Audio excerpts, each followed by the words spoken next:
Dear colleagues and friends in Ethiopia, greetings from Canada. My name is Charles Hopkins, and I hold the UNESCO Chair in Reorienting Education towards Sustainability at York University in Toronto.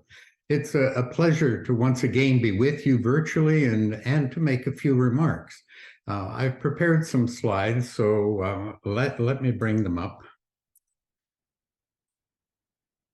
There. So, again, thank you very much for inviting me to be a virtual part of this sixth workshop in Bonga under the theme of Partnership for Environmental Literacy and Sustainable Communities. My thanks to the three organizations there for collaboratively co-hosting this three-day event. And congratulations really to all for maintaining these networks through really difficult times and circumstances, remaining active in your communities, and for making the effort to come together once more. You know, we live in times when unexpected new challenges keep appearing, and priorities seem to shift to address new scenarios, and we tend to sometimes get lost in reactionary responses. So it's extremely important to also remain focused on our efforts in promoting ESD as the key important aspect of overall quality education.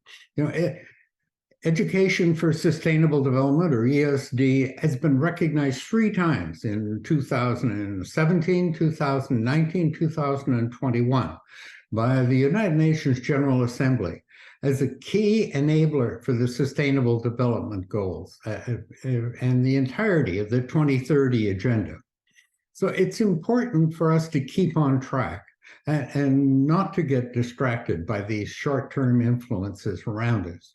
So please allow me just to give a very quick overview of the global picture and a quick glimpse of where we are now, and perhaps a little glimpse into the near future. So if you recall the sort of the fundamentals, we have the 3 implementation plans. We're halfway through the third one, the first being Agenda 21, that went from 92 to 2000, and then from 2000 to 2014, we had the Millennium Development Goals, and from 2015 to 2029, we have the 2030 Agenda. The original Agenda 21 is what gave us the 4 different action areas, or the 4 thrusts of compromises ESD. The first being access and retention in quality education. The second being the reorienting, or as we call it now, the transformation, the transforming of education to address sustainability instead of just straight development. The third being public awareness and understanding, and the fourth being training. All of this, though, is done in a context of positioning sustainability as one of the key purposes of education. Now, where are we now?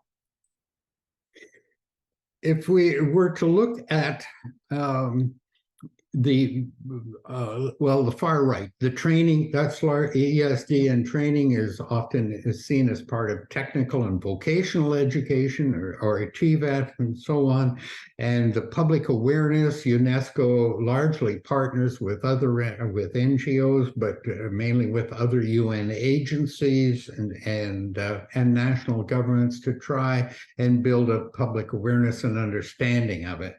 Their real work is under the action and access and retention is largely SDG 4 and 4.1 to 4.6, as well as lifelong learning. But as far as 4.7 and the reorienting and transformation of education, there are 2 big programs.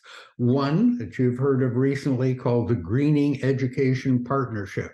Anybody can be a part of that, looking for universities, institutions, NGOs, and so on, entering into that. The focus is singularly on climate change, and the goal is to try and bring their knowledge and work on that to the COP. right, to the with UNFCCC on the work globally on climate change.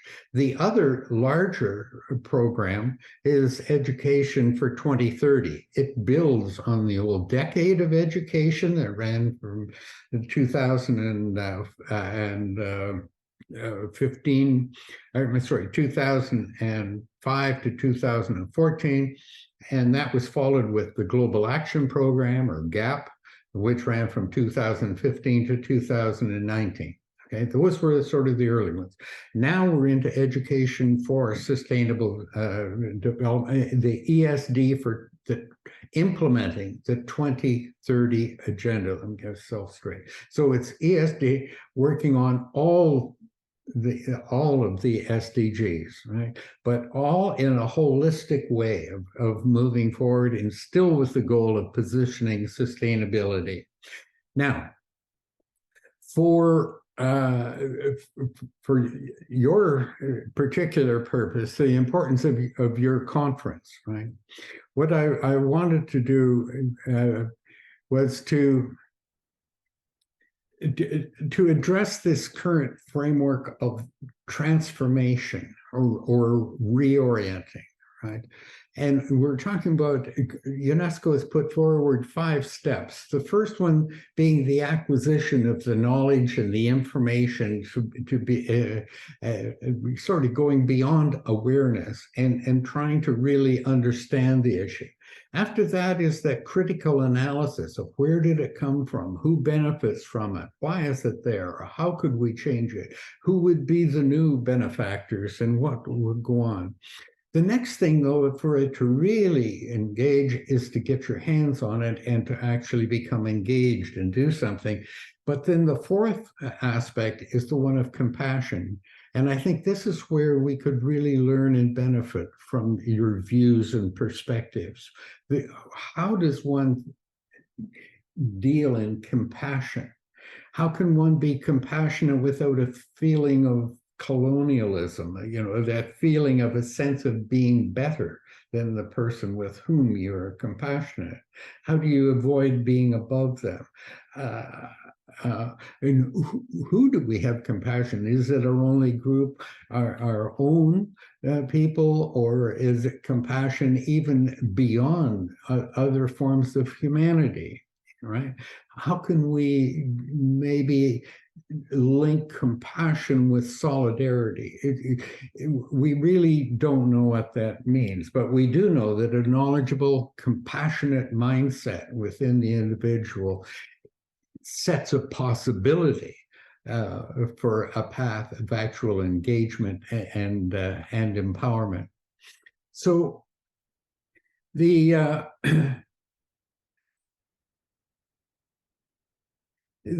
overall framework of the SDGs, just to comment on that, it's important to see the 17 issues. They're generalized, hopeful headings and so on. But for those of us on the ground in communities, as you're focusing on in this conference, we need to make them much more localized. Other issues also can be brought in through the 5 dimensions, the 5 Ps of people, planet, prosperity, peace, partnership, and so on, with ESD at the core within the SDG framework. Current and future issues can be addressed with respect and in culturally appropriate ways that are really relevant to our community stakeholders. Now, in the next year or two, nations and those of us working in the field, we will need to begin discussions on the next implementation plan, likely running from 2030 to 2050. Will the SDGs continue? Or what else could be included in the next strategy? Could we have an SDG on culture? Do we need an SDG perhaps on spirituality and faith, so on? So we need to start exploring that.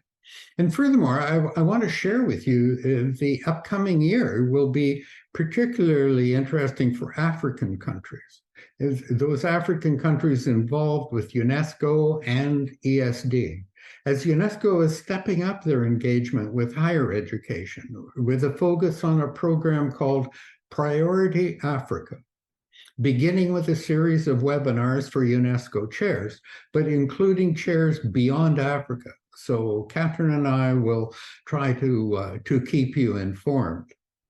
Now, in closing, I would like to wish you well for these 3 days and congratulate you once more for bringing experts together, for taking the time to focus on ESD, sharing new insights, and thank you for being such great partners in our shared pursuit of a just and sustainable future for all.